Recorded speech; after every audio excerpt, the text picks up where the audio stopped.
اللہ رب العزت نے ارشاد فرمایا یا ایھا الذین آمنوا اتقوا اللہ وکونوا مع الصادقین، اے ایمان والو اللہ سے ڈرو اور سچوں کے ساتھ ہو جاؤ، مع الصادقین جو اپنے عمل میں بھی سچے ہیں، اپنے عقیدے میں بھی سچے ہیں، جو اپنے قول میں بھی سچے ہیں، اپنے فعل میں بھی سچے ہیں، جن کی جلوتیں اور خلوتیں ایک جیسی ہیں، جن کا ظاہر اور باطن ایک جیسا ہے، جن کی تنہائیاں اور مجالس ایک جیسی ہیں نا، مع الصادقین ان سچوں کے ساتھ ہونا ہے، ان کے ساتھ شامل ہو جاؤ۔ کیوں؟ جب انسان کسی ایک طبقے کے لوگوں کے ساتھ بیٹھتا ہے تو جو کچھ انہیں نصیب ہوتا ہے نا، بیٹھنے والے کو بھی وہی درجہ نصیب ہوتا ہے، بیٹھنے والے کو بھی وہی مقام ملتا ہے، بیٹھنے والے کو بھی وہی درجہ مقام اور مرتبہ نصیب ہوتا ہے، جو مقام اور مرتبہ اس محفل والوں کو نصیب ہوتا ہے۔ یہ الگ بات ہے کہ وہ اچھی ہوں تو اچھے درجات ملتے ہیں، خدا نہ کرے برے ہوں تو پھر برے اثرات ملتے ہیں۔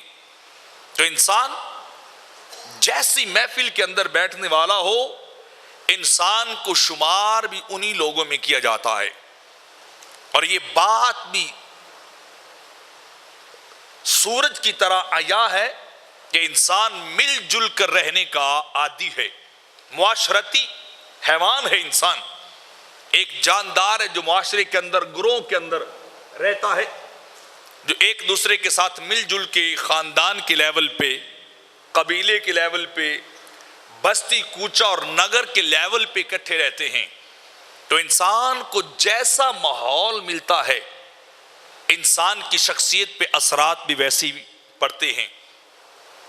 انسان کا اگر ماحول اچھا ہو، اس کے ہم نشین اعلیٰ ہوں، با کردار ہوں، اعلیٰ کردار کے مالک ہوں، تو انسان کی شخصیت نکھرنے اور سنورنے لگتی ہے، انسان کے اعمال اور عقائد درست ہونے لگ جاتے ہیں، اس کا بیہیویئر ایٹیچیوڈ بڑا اعلیٰ ہونے لگ جاتا ہے۔ کیوں؟ وہ اعلیٰ لوگوں میں بیٹھتا ہے، وہ نیک لوگوں میں بیٹھتا ہے تو نیکی کی جانب راغب ہوتا ہے، انسان کے عقائد بھی سنورتے ہیں، اس کے اعمال بھی سنورتے ہیں۔ وجہ کیا ہے؟ کہ وہ اعلیٰ اور نیک لوگوں کا ہم نشیں ہے، ان کے ساتھ بیٹھتا ہے جو با کردار ہیں، ان کے ساتھ بیٹھتا ہے جو اللہ سے ڈرنے والے ہیں۔ وہ شخص ان لوگوں کی مجلس کا فرد ہے جو گناہ سے ڈرتے ہیں، گناہ کے قریب نہیں جاتے۔ اور اگر انسان اس کے مقابلے میں برے لوگوں کا ہم نشیں ہو تو انسان کا عقیدہ بھی برا ہوتا ہے، انسان کے اعمال بھی برے ہوتے ہیں، عقائد بھی بگڑتے ہیں، اعمال بھی بگڑتے ہیں، انسان کی شخصیت بھی داغدار ہو جاتی ہے، انسان بد کردار ہو جاتا ہے۔ کیوں؟ کہ وہ ایسے لوگوں کے ماحول کے اندر رہتا ہے جو خود بد کردار ہیں، جو اللہ سے نہیں ڈرتے، اپنے نفس کے پیروکار ہیں۔